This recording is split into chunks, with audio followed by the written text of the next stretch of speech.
ओम गणपत्याय नमः। ओम श्री गणेशाय नमः। ओम श्री दुर्गा दिव्य नमः। ओम श्री दुर्गाये नमः। बोले दुर्गा महारानी की जय। ओम श्रीमद् देवी भागवत महापुराण प्रारंभः। तुमे माता च पिता तुमेव, तुमेव बन्धुश्च सखा तुमेव, तुमे विद्या द्रविणं तुमेव, तुमेव शर्मं देवदेव। ओम नमः चंडिकाय नमः। ओम श्री दुर्गा देव्ये नमः। ओम श्री दुर्गाये नमः। गंगा की उत्पत्ति एवं उनका महत्व।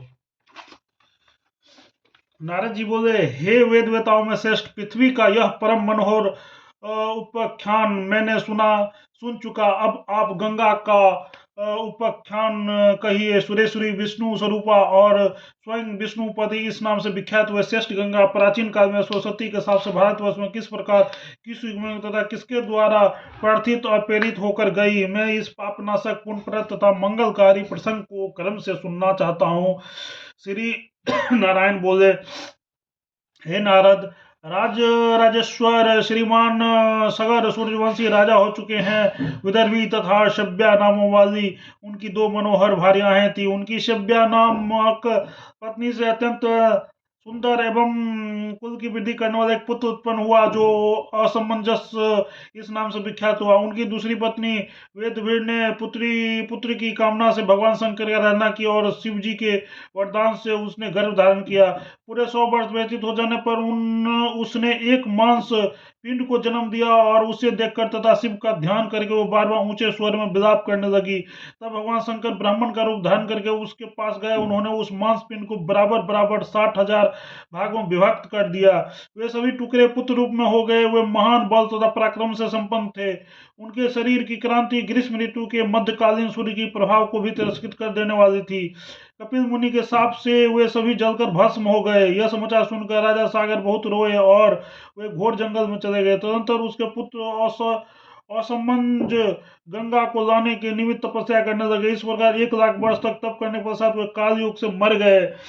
उन असमंज के पुत्र अंशुमान भी गंगा को पृथ्वी पर ले आने के उद्देश्य से 1,00,000 वर्ष तक तप करने के उपरांत काल योग से मृत्यु को प्राप्त हो गए। अंशुमान के पुत्र भागीरथ थे। वे भगवान के परम भक्त, विद्वान, विष्णु के भक्त, गुणवान, अजर, अमर तथा वैष्णव थे। उन्होंने गंगा को ले आने के लिए 1,00,000 वर्ष तप करके भगवान कृष्ण का साक्षात दर्शन किया। वे ग्रीष्मकालीन करोड़ों सूर्य के समान प्रभाव से संपन्न थे। उनकी 2 भुजाएं थे। वे हाथ में मुरली धारण किए हुए थे। उनकी किशोर अवस्था थी। वे गोप वेश में थे और सभी गोपाल सुंदरी के रूप में गोपाल सुंदरी के रूप में हो जाते थे। भक्तों पर अनुग्रह करने के लिए ही उन्होंने यह रूप धारण किया था। उस समय ब्रह्मा, विष्णु, महेश आदि देवता अपनी इच्छा के अधीन उन परिपूर्णतम परम ब्रह्म स्वरूप प्रभु श्री कृष्ण का श्रवण कर रहे थे। मुनियों के उनके समक्ष अपने मस्तक झुका रखे थे। सदा निर्लिप्त, सबके साक्षी, निर्गुण, प्रकृति से परे तथा भक्तों पर कृपा करने वाले उन श्री कृष्ण का मुखमंडल मंद मुस्कान युक्त तथा प्रसन्नता से भरा हुआ था। वे अग्नि के समान विशुद्ध वस्त्र धारण किए हुए थे और वे रत्नमय आभूषण से सुशोभित हो रहे थे। ऐसे स्वरूप वाले भगवान श्री कृष्ण को देखकर राजा भागीरथ बार बार प्रणाम कर उनकी स्तुति करने लगे। उन्होंने लीला पूर्वक कृष्ण के से अपने पूर्वजों के तारने वाला विष्णु वट प्राप्त कर लिया। उस समय भगवान की स्तुति करने से उनका रोम रोम पुलकित हो गया। श्री भगवान बोले, हे सुरेश्वरी, सरस्वती के शाप के प्रभाव से आप शीघ्र ही भारतवर्ष में जाइए और मेरी आज्ञा से राजा सगर के सभी पुत्रों को पवित्र कीजिए।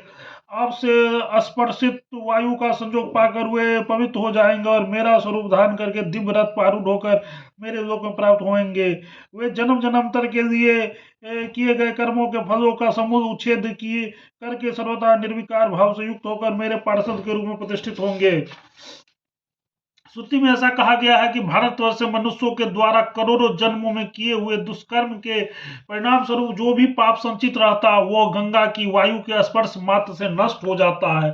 गंगा जी के स्पर्श और दर्शन की अपेक्षा 10 गुना पुण्य गंगा में मौसम स्नान करने से प्राप्त होता है। समान दिनों में भी स्नान करने से मनुष्यों को सैकड़ों जन्मों के पाप विनिष्ट हो जाते हैं।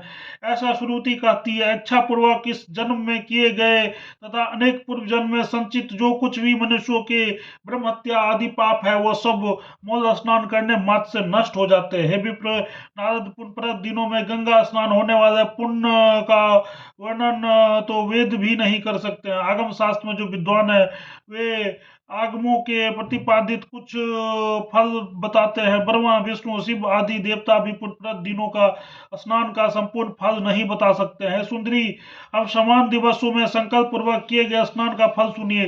साधारण दिवस में संकल्प पूर्वक स्नान का पुण्य मौसल स्नान से 10 गुना अधिक होता है। उससे भी अधिक गुना पुण्य सूर्य संक्रांति के दिन स्नान करने से होता है। अमावस्या तिथियों को भी स्नान करने से उसी सूर्य क्रांति के स्नान के समान पुण्य प्राप्त होता है, किंतु दक्षिणायन में गंगा स्नान करने से उसका दुगना और उत्तरायण में गंगा स्नान करने से मनुष्यों को 10 गुना पुण्य प्राप्त होता है। चतुर्मास तथा पूर्णिमा के अवसर पर स्नान करने से अनंत पुण्य प्राप्त होता है। अक्षय तृतीया के दिन स्नान करने से भी उसी के समान पुण्य होता है, ऐसा वेद में कहा गया है। इस विशेष पर्वों पर किए गए स्नान तथा दान असंख्य पुण्य फल प्रदान करता है। इस पर्वों पर किए गए स्नान दान का फल समान दिवसों में किए गए स्नान तथा दान की अपेक्षा 100 गुना अधिक होता है।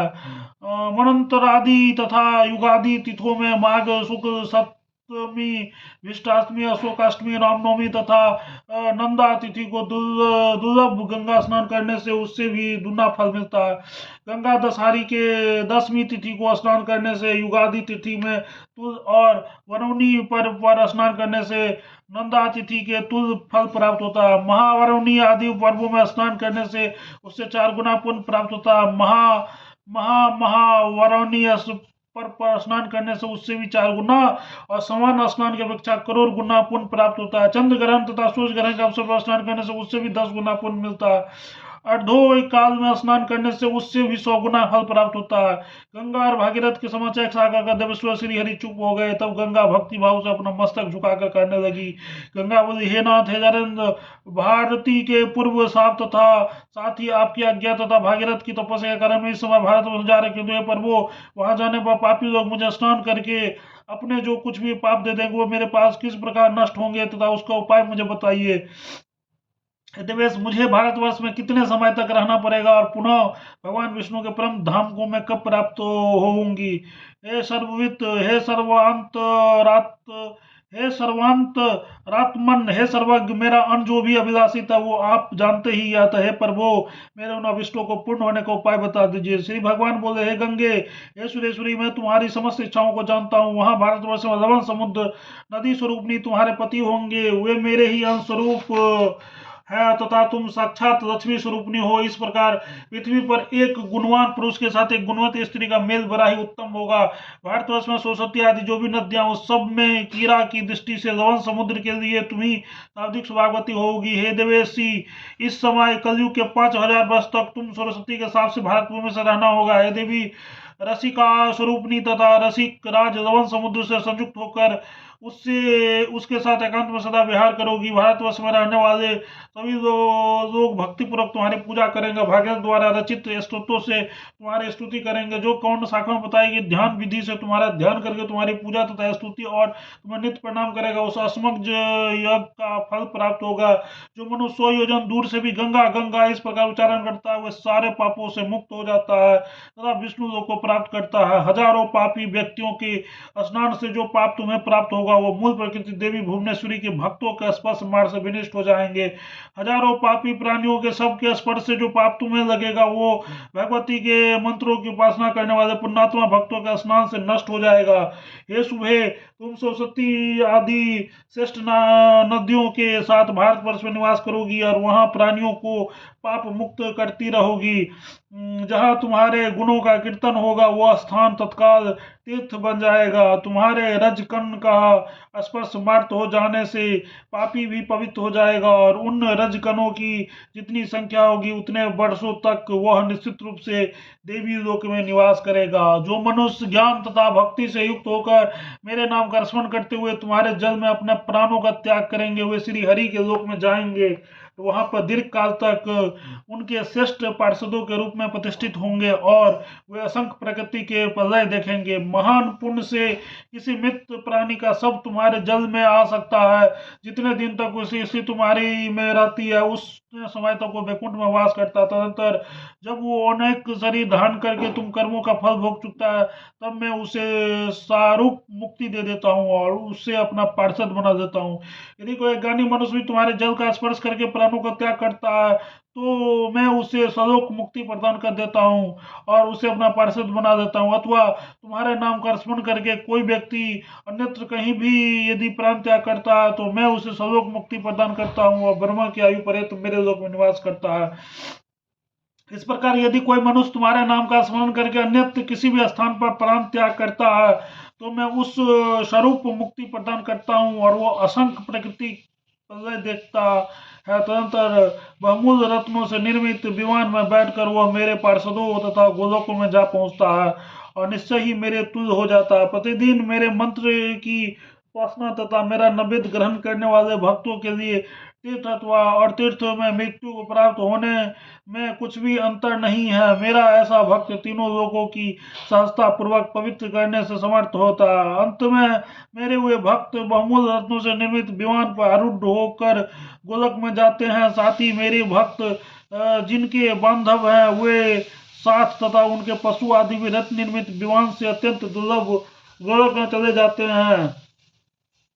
हे सती, जो ज्ञानी जन चाहे जहां भी ज्ञान पूर्वक मेरा स्मरण करते हैं वे मेरी भक्ति इसके प्रभाव से जीवन मुक्त तथा पवित्र हो जाते हैं। हे नारद, गंगा से ऐसा कहकर भगवान श्री हरि ने उस भागीरथी से कहा अब आप भक्ति पूर्वक गंगा की स्तुति तथा पूजा कीजिए। तदंतर भागीरथ ने कोथुम शाखा में बताए गए ध्यान तथा स्तोत्र के द्वारा भक्ति पूर्वक गंगा की बार बार स्तुति तथा पूजा की। इसके बाद भागीरथ तथा गंगा ने परमेश्वर कृष्ण को प्रणाम किया तथा वे प्रभु अंतर ध्यान हो गए। नारद जी बोले, हे देवताओं श्रेष्ठ राजा भागीरथ किस ध्यान स्तोत्र तथा पूजा विधि से गंगा का पूजन किया यह मुझे बतलाइए। नारायण बोले, राजा भगीरथ नित्य क्रिया तथा स्नान करके 2 स्वच्छ वस्त्र धारण करके इंद्रियों को नियंत्रित करके भक्ति पूर्वक गणेश, सूर्य, अग्नि, विष्णु, शिव और भगवती शिवा इन 6 देवताओं की विधिवत पूजा की। इन 6 देवताओं की सम्यक पूजा करके वे गंगा पूजन की अधिकारी हुए। मनुष्यों को चाहिए कि विघ्न दूर करने के गणेश की आरोग्य के लिए, सूर्य की पवित्रता के लिए, अग्नि की लक्ष्मी की प्राप्ति के लिए, विष्णु की ज्ञान के लिए, गणेश शिव की तथा मुक्ति प्रदान के लिए भगवती शिवा की पूजा करे। इन देवताओं की पूजा कर लेने से बाद ही विद्वान पुरुष अन्न पूजा में सफलता प्राप्त कर सकता है, अन्यथा इसके विपरीत परिणाम होता है। नारद, जिस ध्यान के द्वारा भागीरथ गंगा ध्यान किया था उस ध्यान को सुनिए। इति श्रीमद् भागवत महापुराण संहिता नवम स्कंदे गंगो उपाख्यान वर्णन नामे का 10वां अध्याय। तत्सत। प्रेम से बोलो जगत जननी जगदम्बा माता की जय। जय दुर्गा महारानी।